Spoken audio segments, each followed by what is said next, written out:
Hello all, புதன்கிழமை Vinayagar Chaturthi celebration தான் இந்த விலாகில் நான் ஷேர் பண்ணியிருக்கேன். வீக் டேஸில் பண்டிகை வந்துச்சுன்னா நாள் நைட்டே நான் நிறைய வேலையை முடிச்சிடுவேன். அப்போ தான் மார்னிங்கில் இல்லை நெக்ஸ்ட் டே ஈவினிங் சாமி கும்பிட ஈஸியாக இருக்கும். எப்போவுமே பெருசாக இருக்கிற ஃப்ரீ ஸ்பேஸை க்ளீன் பண்ணுறதெல்லாம் கொஞ்சம் ஈஸி. இந்த மாதிரி சின்ன ஸ்பேஸில் நிறைய ஜாமான் அடுக்கி வச்சிருக்கிற இடத்துல மாப் பண்ணுறது கூட்டுறது எல்லாமே கொஞ்சம் சிரமமாக இருக்கும். விசேஷம்னு வந்தாலே வீட்டை கூட்டி க்ளீன் பண்ணிவிட்டு சாமி ஜாமான்லாம் விளக்கிட்டு கிச்சனை க்ளீன் பண்ணாலே பாதி வேலை நம்மளுக்கு முடிஞ்ச மாதிரி இருக்கும். நார்மல் டேஸ்லையுமே ஈவினிங்லேருந்து நைட்டு வரையும் தான் கொஞ்சம் குக்கிங் வேலை அதெல்லாம் இருக்கிற மாதிரி இருக்கும். காலையில் வெறும் இட்லி தோசை, மார்னிங் டிஃபன் மட்டும்தான் செய்கிற மாதிரி இருக்கும். பிரணவ் பர்த்டே விலாகில் லாவண்யா ஹரின்னு ஒரு ஐடியிலேருந்து ஒரு சிஸ்டர் கேட்டிருந்தாங்க, அங்கே ஜாப் வேக்கண்ட் இருந்தால் அதை பற்றி வீடியோ போடுங்க, யூஸ்ஃபுல்லாக இருக்கும்னு சொல்லிட்டு. எனக்கு தெரிஞ்ச விஷயங்களை நான் இங்கே ஷேர் பண்ணுறேன். கல்ஃப் கண்ட்ரீஸில் இப்போ இருக்கிற கரண்ட் சுச்சுவேஷன் என்னென்னா, கோவிட்க்கு அப்புறமே அவங்க ஒர்க் விசாலாம் ரொம்ப கொடுக்கறதில்ல, நிறுத்திட்டாங்க.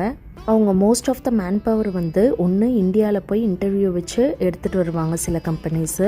அப்போ அவங்களே விசாலாம் ப்ரொவைட் பண்ணிடுவாங்க. சில பேர் கன்சல்டன்சி மூலியமாகவும் வருவாங்க. ஸோ அவங்களுக்குரிய சர்வீஸ் சார்ஜ் கொடுத்துடணும். அப்படி இல்லைன்னா அவங்க லோக்கல்லே ஹையர் பண்ணிடுவாங்க. குவைத்தில் ஜாப் வேகன்சி சில வெப்சைட் பேஜஸில் போடுவாங்க. நான் ரெகுலராக பார்க்குறது இந்தியன்ஸ் இன் குவைத்துன்னு ஒரு பேஜில் தான் பார்ப்பேன். ஸோ அதில் பார்த்தீங்கன்னா முக்கால்வாசி லோக்கல் ஹையரிங் தான் பண்ணுவாங்க. ஏன்னா லோக்கல் விசா ட்ரான்ஸ்ஃபர் தான் அவங்களுக்கு ரொம்ப ஈஸியான ப்ராசஸ்ஸு.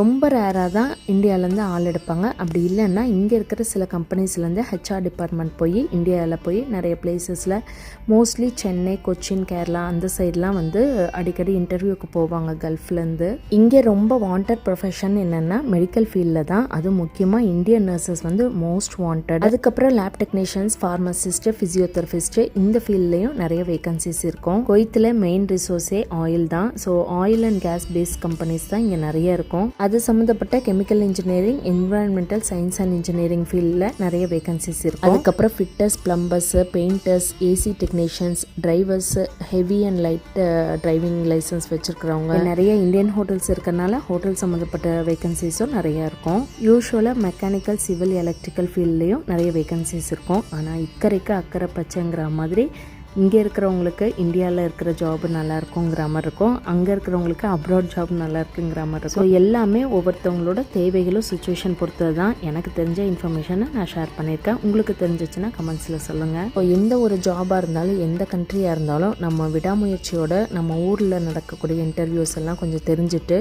அதோட லிங்க் வச்சுட்டு அடிக்கடி நம்ம கொஞ்சம் போய் அட்டன் பண்ணணும். ஒரு இன்டர்வியூலேயே செலக்ட் ஆகி வந்துடுவோன்னு நம்ம எதிர்பார்க்கக்கூடாது. ஸோ நிறைய இன்டர்வியூஸ் அட்டன் பண்ணி ட்ரை பண்ணால் கண்டிப்பாக கிடைக்கும். மறுநாளும் விநாயகர் சதுர்த்தி உற்சவத்துக்கு போயிருந்தோம். பிரசாதத்துக்கு நான் கொஞ்சம் கொழுக்கட்டையும், கலை கொஞ்சம் சக்கரை பொங்கல் செஞ்சுருந்தாங்க. மற்ற லேடிஸும் நிறைய டிஷ்ஷஸ் செஞ்சு கொண்டு வந்திருந்தாங்க. நெக்ஸ்ட் ஒரு விலாகில் பார்க்கலாம். தேங்க்ஸ் ஃபார் வாட்சிங்.